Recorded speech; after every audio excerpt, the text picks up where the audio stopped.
Alô pessoal, mais um vídeo no canal Vene Casagrande. No vídeo de agora eu vou trazer aqui por que eu escalaria o Pedro. No último vídeo eu mencionei isso e eu vi que deu muito o que falar. Muita gente me perguntando por que eu colocaria o Pedro. Nada justifica. Calma, eu vou trazer fatos. Eu vou trazer aqui os meus argumentos e aí você vai entender se eu estou certo, se eu estou errado, vai mudar de opinião ou não. O que importa é o debate. E por falar em debate, vou trazer aqui uma opinião minha que gerou muito debate por aí, muito assunto por aí. Torcedores rivais não gostaram nem um pouco, mas eu tenho a minha opinião. Arrascaeta é o maior, preste bem atenção na palavra, o maior, não o melhor, o maior estrangeiro da história do futebol brasileiro.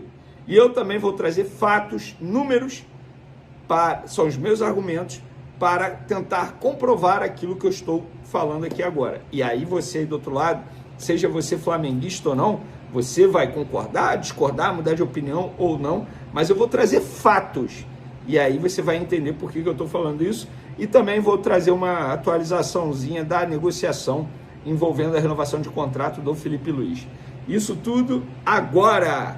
Então se inscreva no canal, ativa a notificação, solta o dedo no like e vamos compartilhar esse vídeo, hypar o vídeo também, porque isso é importante, o canal Vene Casagrande crescendo cada vez mais, com a ajuda de Deus, que me dá saúde diariamente para poder levantar da cama e conseguir trabalhar, graças ao meu trabalho também, e graças à ajuda de vocês, a gente vai crescendo cada vez mais. Mas vamos lá, por que eu colocaria o Pedro? Gente, vou repetir o que eu falei no último vídeo. O maior problema do Flamengo, qual é atualmente? O maior defeito é não finalizar ou não finalizar de uma maneira correta, não aproveitar as oportunidades. É um time que marca pouco gol, mas cria bastante. Então, o grande problema do Flamengo é gol, que é o que ganha jogo. Quem é o melhor finalizador no elenco? Pedro. E os números, embora o Pedro nem esteja vivendo uma grande fase, e os números falam por si só. O Pedro marcou 7 gols nos últimos 11 jogos pelo Flamengo. Pedro, durante esse período, 486 minutos em campo, 7 gols. Luiz Araújo, 376 minutos em campo, 2 gols. Bruno Henrique, 370 minutos em campo, 1 gol. Samuel Lino, 803 minutos, 2 gols. Gonzalo Plata, 623 minutos e apenas 1 gol. Eu só vou trazer isso para vocês. Pedro é o cara que faz gol. E se o problema do Flamengo é não fazer gol, o Pedro tem que jogar. Ah, mas ele não tem intensidade. Gente, olha só, o Felipe Luiz ele é muito bem pago e ele é um cara extremamente inteligente, um baita profissional. Ele precisa encontrar um equilíbrio, uma alternativa para utilizar o Pedro. O Pedro, o forte dele não é intensidade. Beleza, dê um jeito. O Pedro tem que jogar. É a minha visão. Você do outro lado pode concordar ou não, mas é sempre importante te ouvir. Concorda? Comenta aí. Discorda? Comenta aí e também dê os argumentos. Não adianta discordar xingando. Pedro, Vene, você não entende nada. Beleza, você entende, então traz aí quais são os argumentos, porque eu quero saber de vocês por que vocês não colocariam o Pedro, tá? Quero a opinião de vocês aí em relação a esse assunto. Outro assunto. Arrascaeta é o maior estrangeiro do futebol brasileiro e eu vou trazer fatos também. Arrascaeta está há 10 anos rendendo em alto nível no futebol brasileiro. Chegou ao Cruzeiro em 2015, onde teve sucesso e foi peça importante em títulos pela Raposa. Só saiu de lá por conta da situação financeira, vocês vão se recordar. Chegou ao Flamengo em 2019, onde se tornou ídolo e é o atual dono da camisa 10 e está colecionando títulos. Além do desempenho absurdo dentro de campo, desfilando bom futebol, Arrascaeta ostenta uma longa lista de títulos no Brasil e sendo protagonista, não é conquistar, igual meus tempos de escola, que botava o nome no trabalho, ganhava 10, mas não ajudei em nada. Não, ele é protagonista. Ele ganhou 2 Libertadores, 1 Recopa Sul-Americana, 2 Brasileiros, 4 Copas do Brasil, 3 Supercopas do Brasil, 5 Cariocas e 1 Campeonato Mineiro.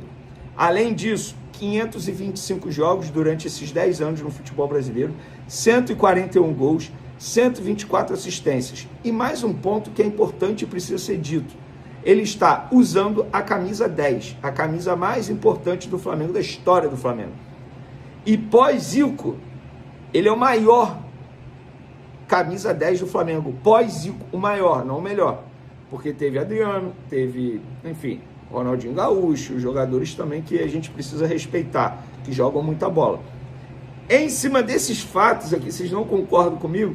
Talvez, quem pode entrar na briga aí? Gustavo Gomes no Palmeiras é um cara que também tem que ter respeito por ele, pela história que ele vem construindo no futebol brasileiro. Os colorados mencionaram o D'Alessandro, também respeito demais, porém, acho que não chega aos pés, porque o que o Arrascaeta conquistou, e sendo protagonista, ninguém conquistou. Respeito, enfim, talvez o Conca no Fluminense, mas, gente, estamos falando de futebol brasileiro. O Arrascaeta está há 10 anos aqui, performando em alto nível. Não tem jeito, para mim é o maior. Concorda, discorda? Comente à vontade aí, quero saber qual é a opinião de vocês em relação a isso.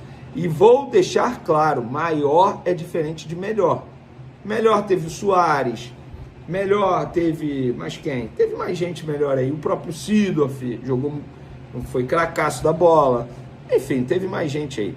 Mas agora vamos falar sobre a renovação de Filipe Luís. Muita gente me perguntando e eu vou trazer uma pequena atualização. O que está emperrando? A parte financeira, apenas isso, apenas entre aspas, né? É o grande ponto do debate aí. Ainda existe a questão financeira a ser discutida. Por isso, não tem como cravar para vocês que ele vai renovar por mais 2, 3 anos. Tudo depende do lado financeiro. Por quê? Beleza, eu vou dar um exemplo, hipoteticamente falando. O Flamengo quer pagar para ele 1 milhão por mês. Ele vira para o Flamengo e fala, beleza, eu aceito esse salário aí, mas nesse salário eu quero 4 anos de contrato. Estou dando um exemplo aqui, tá, gente? Um exemplo. Aí o Flamengo vira, não, 4 anos não. Mas eu topo te dar 1 milhão e 200, e aí a gente fecha aí por 2 anos. Estou dando exemplo, é isso. É uma negociação. Um puxa daqui, outro puxa de lá. O que eu ouço é questão de tempo para renovar. E aí, mais uma opinião. Independentemente se Filipe Luís conquistar os títulos nessa temporada, ele tem que continuar. Eu sei que futebol brasileiro é complicado. Se ele perder esses 2 títulos, ainda mais perdendo para o Palmeiras, numa final de Libertadores, a pressão para a saída dele vai ser grande e eu acho isso errado. Por que o Abel Ferreira, ele tem um grande sucesso no Palmeiras? Além de ele ser muito bom, óbvio, e isso precisa ser dito, ele tem respaldo. Recentemente, a maior torcida organizada do Palmeiras estava pedindo a cabeça dele, a saída dele. A Leila Pereira bancou e ainda falou o seguinte, não, ele não vai sair, nós queremos renovar. Então, é isso. Você tem que ter coerência no seu trabalho. O Vojvoda ficou anos no Fortaleza. Vários momentos a torcida queria a saída dele do Fortaleza. Depois que ele saiu, o Fortaleza está quase rebaixado aí. Também escreve lá no jornal O Dia, ele trouxe informação de que o Flamengo está de olho no Vitão. Obviamente, isso não é novidade para ninguém, o Flamengo vai contratar um zagueiro na próxima janela de transferência. O Cleiton vai sair, teoricamente só ficaria o Danilo de opção, e teria o João Vitor e o Iago, são zagueiros mais jovens, mas o Flamengo ele vai para o mercado para trazer um jogador mais experiente. O nome do Vitão é um nome que agrada muito o José Boto. O Vitão trabalhou com o Boto, se não me engano, no Shakhtar, é um jogador que se posiciona bem, é um jogador que tem ali uma boa força física, é um zagueiro que agrada muito o diretor José Boto. E o Flamengo tentou contratar o Vitão agora na janela do meio do ano. Acabou que não conseguiu. O Inter fez um jogo duro danado, virou uma novela e a negociação não andou. Devido ao atual cenário do Internacional, o Inter vai precisar vender jogador no final do ano. Então a ideia do Flamengo é aproveitar esse momento em que o Inter vai precisar vender para chegar lá e conseguir comprar. Essa é a ideia do Mengão. Vamos ver se essa negociação ela vai andar. Vamos ver se o Flamengo vai conseguir fazer uma boa proposta e trazer o jogador para o Mengão. Lembrando que, como o Vitão não teve o contrato renovado, a tendência é que agora, nessa janela, ele ainda esteja mais barato e o Flamengo vai aproveitar essa, digamos, oportunidade do mercado para contratar o jogador. Eu queria saber a sua opinião. O nome do Vitão no Flamengo te agrada? É um jogador que você queria ver vestindo o manto rubro-negro? Coloca, por favor, nos comentários. Lembrando, seu comentário é importante demais para nós, tá certo?